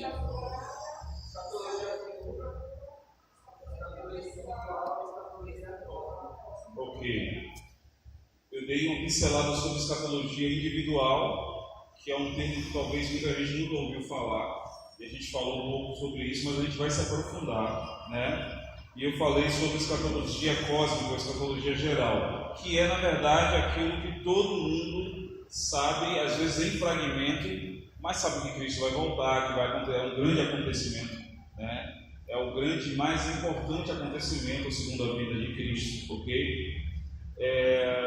Que vai abalar não só o planeta Terra, mas todo o cosmos, né? Por isso que a escatologia geral ou cósmica. Mas eu falei também escatologia versus o quê? Apocalipse. Que muita gente acha que Apocalipse é escatologia, né? E Apocalipse não é escatologia. Apocalipse é um livro com textos escatológicos. Mas eu falei que a escatologia inaugurada acontece na queda do homem. Deus vem e traz na sentença para o homem, mulher e serpente, ele aponta, ele traz profecias, é o próprio Deus falando, que já se cumpriram, né? Algumas já se cumpriram. Na verdade, aquela sentença, toda ela se cumpriu, ok? Então ali é uma escatologia inaugurada, Deus revelou o plano. Então eu falei um pouco sobre profecia também, porque a gente não pode falar de escatologia sem falar em profetas e em profecias, né? Sem falar em mover profético, tanto que o que aponta ao final dos tempos é que será presente em nossa era o espírito de Elias. E de quem? 2 profetas, ok? Então não tenho como falar de escatologia sem falar em profecia. Então como é que eu tenho que me importar? Primeiro, eu vi esses dias algo, deixa eu ver se eu acho. Isso aqui é a introdução, tá? Deuteronômio 18. Isso aqui é importante, e se você puder grifar em sua Bíblia, Deuteronômio 18, 21 e 22. Isso aqui talvez seja algo mais importante que a igreja precisa ter dentro de si para vigiar a respeito de profecias que são ditas e que são proferidas, não só em nossa era, mas de eras passadas, né? Então vamos lá. Esse capítulo 18 de Deuteronômio, né, a partir do 14, depois se quiser ler, fala sobre o profeta do Senhor. Mas no final vem uma recomendação do Senhor, né, para o povo de Israel, na verdade, para todo o povo, e isso alcança a gente, porque estamos debaixo de coisas proféticas, né? Vamos ler. Mas talvez vocês se perguntem: como saberemos se uma mensagem não vem do Senhor? Se o que o profeta proclamar em nome do Senhor não acontecer nem se cumprir, essa mensagem não vem do Senhor. Aquele profeta falou por persuasão, presunção, não tenha medo dele. Ou seja, não tenha temor em algumas versões. A palavra aqui, presunção, em algumas versões aí é por suas astúcias. por sua própria vontade, né? Impelido pela sua vontade, pelo seu ego. Então, se o que a pessoa proferiu não se cumpriu, essa profecia não é do Senhor. Então, a gente precisa ter isso aqui. Como eu vou saber que a profecia não é do Senhor? Eu preciso provar as profecias. Eu preciso estabelecer em mim a observação daquilo que foi dito com os tempos. É isso que é escatologia. É olhar tudo que foi dito, foi profetizado e observar os tempos. Lembra de Daniel? Ele percebeu que era chegado o tempo da profecia de Jeremias se cumprir. Então ele começa a falar, ele começa a ler a profecia e o comportamento dele de acordo com aquilo é: eu preciso me arrepender. Me arrepender por quê? Não só por mim, mas por todos que vieram antes de mim e aqueles que virão depois. Então esse é a postura que a igreja precisa, essa é a postura que a igreja precisa ter nesse tempo. Porque nós estamos no tempo do fim, nós estamos na era do fim, ok? E como é que eu sei que essas coisas vão acontecer? Quando eu olho toda a escatologia inaugurada. O que é a escatologia inaugurada? Toda a escatologia que já aconteceu. Foi dito bem antes e em um tempo aconteceu. Então, realmente existe profecia, existe cumprimento de profecia. Então, lógico, aí depois vem profecias do nosso tempo. Por isso que eu tenho que acreditar. Por isso, dentro de mim não é um acreditar de beleza, vou dar crédito a isso, é fé, sabe? Porque a palavra por si só já mostra, já traz clareza de que coisas proféticas foram ditas e se cumpriram, ok? A maior delas é o próprio Cristo. E aí a gente falou isso na outra aula, falou sobre profecias que vieram antes de Jesus e que prenunciaram a sua vinda, né? E aí a gente tem várias coisas no Velho Testamento, e a gente tem um dos mais fortes, que é Isaías, dizendo: um filho se nos deu. Imagine, ele está lá no tempo dele, quase 400 anos antes de Cristo, se não, um pouco mais, se não me engano, e ele está falando sobre um filho que se nos deu, né? O governo está sobre os seus ombros, o seu nome será maravilhoso, conselheiro, Pai da eternidade, príncipe da paz. Não é assim que está lá? Então Isaías já apontou quem seria. Quando chega em Mateus, no Novo Testamento, isso acontece. Uma outra coisa importante são os magos, como a gente falou aqui na aula passada, que eles foram ensinados por Daniel, né, lá na Babilônia, quando o rei disse que ia matar, que Daniel veio, decifrou o sonho do rei, falou: não mate esses homens. Aí o rei fala: então você vai ser responsável por eles, vai ter que ensinar eles. Então Daniel ensina aqueles homens. Aquele ensinamento, quando a Babilônia se desfaz, né? Aqueles magos voltam para as suas terras com os ensinamentos de Daniel e passa aquilo de geração em geração. Quando Cristo nasce, quem vai visitar Cristo são os magos, daqueles mesmo, daquela tribo, para quem Daniel dedicou um tempo. Eles começaram a entender. Então aí a gente tira para a gente um ensinamento muito proveitoso, né? Aqueles magos eram judeus? Sim ou não? Não. Você é judeu? Não. A profecia se cumpriu para eles? Então, primeiro passo para a gente é isso, é entender que as coisas do fim diz respeito a todos nós, diz respeito aos seus filhos, para aqueles que não têm filhos ainda, né? Diz respeito ao seu futuro. Então você precisa estar ligado mais nisso do que no próximo capítulo de Malhação, né? Se você ainda assiste aquela droga. Então isso tem que ser mais importante do que o final da novela, né? Do que o jogo do Bahia. Isso é verdade, crente. Presta atenção. Mas vamos lá. Aí eu passei um trabalho para casa. E foi para falar sobre o quê? Ponto. Né? Os resumos de 1 Coríntios 15 e o resumo de Romanos 8 é para ajudar a gente quando a gente entrar na escatologia individual. Vai ajudar pra caramba, ok?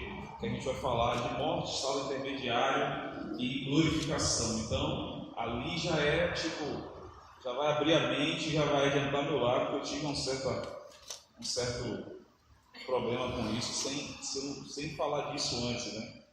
Então aqui eu já... Ok. A gente falou sobre dicotomia, vocês foram pesquisar sobre dicotomia e é bem prático e notório que dicotomia são duas visões, né?